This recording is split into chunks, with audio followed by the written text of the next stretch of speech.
বাউফল পৌর বিএনপি কার্যালয়ে হামলা ও ভাঙচুরের অভিযোগ, আহত আহ্বায়ক কমিটির সদস্য। বিস্তারিত দেখুন প্রতিনিধি সবুজ সরকারের পাঠানো তথ্য ও ভিডিওতে। পটুয়াখালীর বাউফল পৌর বিএনপির কার্যালয়ে প্রবেশ করে হামলা ও ভাঙচুর চালানোর অভিযোগ উঠেছে ফিরোজ ওরফে লাদেন ফিরোজের বিরুদ্ধে। মঙ্গলবার সন্ধ্যা ৭টার দিকে পৌর শহরে এ ঘটনা ঘটে। প্রত্যক্ষদর্শীরা জানান, বিএনপির ৪৭তম প্রতিষ্ঠা বার্ষিকী উপলক্ষে দলীয় নেতাদের ছবি সম্বলিত একটি ফেস্টুন কার্যালয়ের সামনে টানানো হয়। এতে ক্ষুব্ধ হয়ে ফিরোজ তার স্ত্রী তাজনাহার সহ কয়েকজনকে নিয়ে কার্যালয়ে প্রবেশ করে অতর্কিত হামলা চালান। এ সময় উপজেলা বিএনপির আহ্বায়ক কমিটির সদস্য প্রভাষক আব্দুর রহমান শারীরিক লাঞ্ছনার শিকার হন।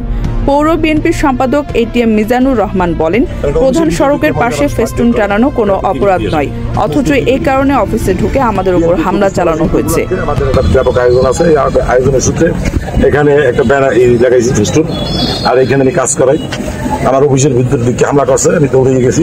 ঠিক আছে, লাদেন এবং তার হয় দুইজনে ঢুকে আমার অফিসের ভিতরে হামলা করছে। কি জন্য সাইনবোর্ডটা লাগাইছি, তো ওই বলছে যে এখানে সাইনবোর্ডটা দিয়েছে কেন, জায়গা আমার জায়গা, আমরা জায়গায় তো আমরা নিয়ে যেতেছি না, জায়গা তো আমরা সাইনবোর্ড লাগাইনি, আর যখন সাইনবোর্ড লাগাইছি একটা দলীয় সাইনবোর্ড লাগাইছি, অনুষ্ঠানের পরে আমরা সাইনবোর্ড নিয়ে যাবো। আমরা যদি জায়গা হয় অনুষ্ঠানের শেষে আমরা সাইনবোর্ড নিয়ে যাবো, কোনো জায়গা তো হলো না। আহ্বায়ক কমিটির সদস্য আব্দুর রহমান আহত অবস্থায় জানান, আগামীকালের অনুষ্ঠান পণ্ড করার উদ্দেশ্যে মব সৃষ্টি করে আমাদের উপর হামলা চালানো হয়েছে। ৪৭তম প্রতিষ্ঠা বার্ষিকী উদযাপন উপলক্ষে র্যালি এবং আলোচনা সভার আয়োজন করা হয়েছে। আমাদের উপজেলা বিএনপির দলীয় কার্যালয়ের কাজ চলমান। আমি উপজেলা বিএনপির দপ্তরের দায়িত্বের কাজও আমি করব। তো ইতিমধ্যে যেহেতু আগামীকাল একটা প্রোগ্রাম, এই প্রোগ্রামের সফল করার জন্য বিভিন্ন দায়িত্ব আমার উপরে বর্তাইছে।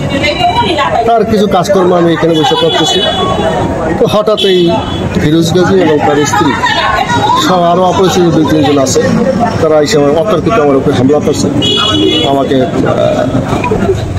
জামা যদি আমার চশমা, এই যে চশমাটা ভেঙে ফেলাইছে। তারপরে টাকা ছিল আমার ৩০,০০০ টাকা ছিল, ওই টাকা নিয়ে গেছে।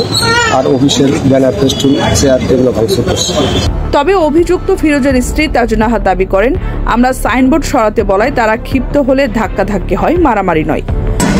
আসার সময় কাকায় ডাক দিছে যে, ফিরোজ তুমি এদিকে আসো বাবা, আমরা তো জায়গা দখলের জন্য সাইনবোর্ডটা দিই নাই, আমাকে কালকে সমাবেশ শেষে আমরা সাইনবোর্ডটা সরাই নি। তখন আমার সাংবাদিক কাকা, এরপর তো আপনার সাথে আমার কোনো কথা থাকে না, এখন আর আমার সাথে আমার কিছু নেই। তখন ওই অদূত আর ওই এইবারই 2টা লোক দাঁড়িয়েলা, নামটা আমি জানি না, এরা আসলো থাকার পরে হেরা উঠতে উঠছে। উনি জঘন্য ভাষা কয়, এইটা পাবা, ওইটা পাবা, কিসের জায়গা পাবা, এই অদূত মিয়া। ওটা এই 2জন লোক থাবড়াই আমার স্বামীরে থাবড়ায় পরে উনি এখানে চলে যায় বাসায়, আমার বাসা তো এখানে যাইয়ে দেখে আমি নামাজ পড়ে আসলাম।